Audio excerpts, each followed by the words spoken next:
بسم الله الرحمن الرحيم.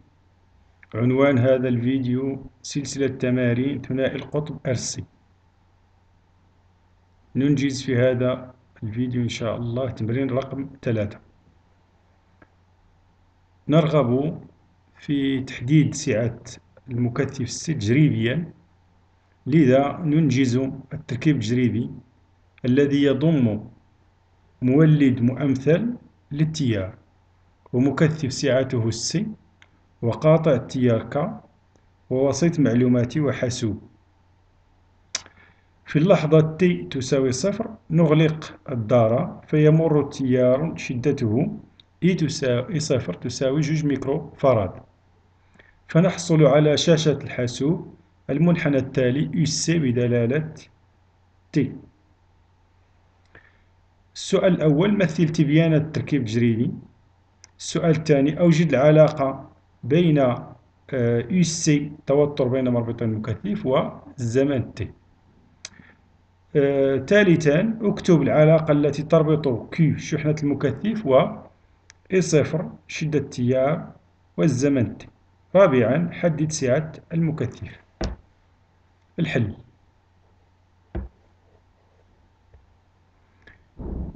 نمر مباشرة إلى السؤال رقم 2 ونترك السؤال رقم 1 إلى الأخير إلى أن ننجز. العلاقة ثانيا العلاقة بين UC و T. من خلال المنحنى نلاحظ أن UC بدلالة T دالة UC يساوي أفريد T دالة خطية.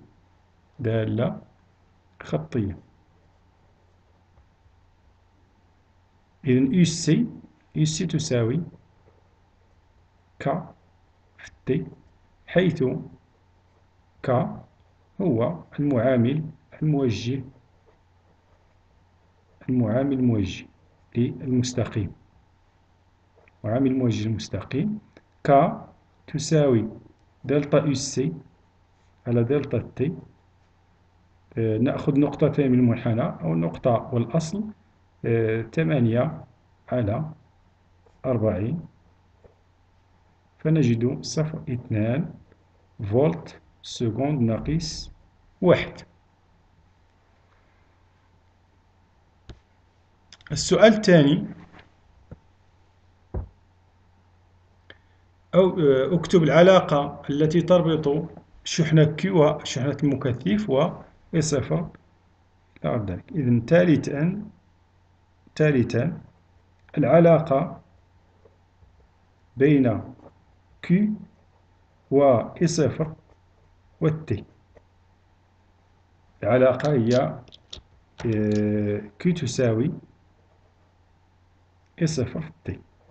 في التيار المستمر تناسب ما بين الشحنة والزمن. E0 تساوي Q تساوي E0 في T. رابعا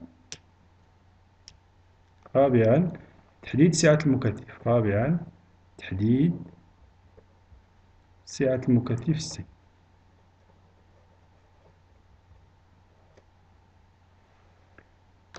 لدينا C تساوي Q على UC. نعوض Q بالقيمة E0 في T، ونعوض UC بالقيمة 4T. إذن نختزل للT E0 هكا ونحسب E0 2 في 10 أس ناقص 6 2 ميكرو فراد 2 في 10 أس ناقص 6 فراد على K 0.2، فنجد 10 في 10 أس ناقص 6 فراد، أي تساوي 10 ميكرو فراد. الآن نجيب على السؤال رقم 1. السؤال رقم 1: تبيان التركيب التجريبي. السؤال 1: تبيانة التركيب التجريبي.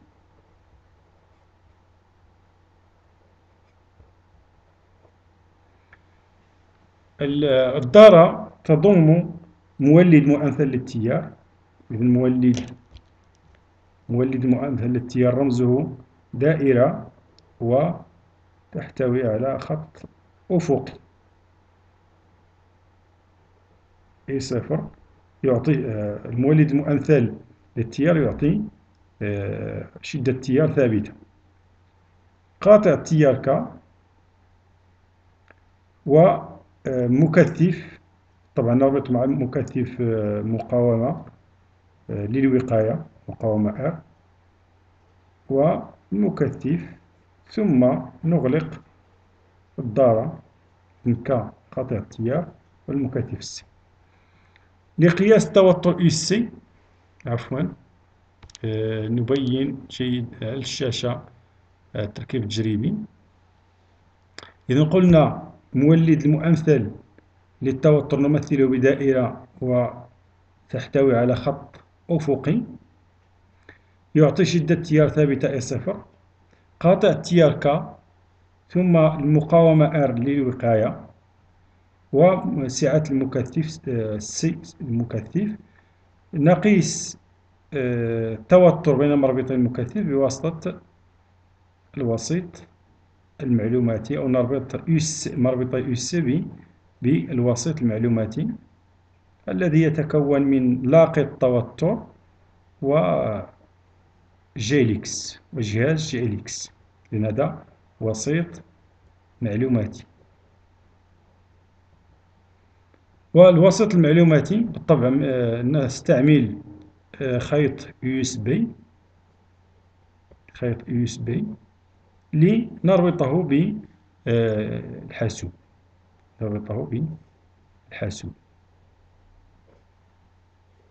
بالطبع على شاشة الحاسوب، هذا الحاسوب،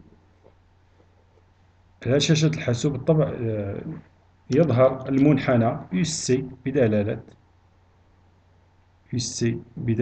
T، عبارة عن دالة خطية، أي تناسب UC مع الزمن. وهذا بالطبع إذا كان مولد مؤنثل للتيار يعطي شدة تيار ثابتة. بهذا نكون قد انهينا هذا التمرين. نتمنى لكم أن تكونوا قد استفدتم، وإلى تمرين آخر إن شاء الله.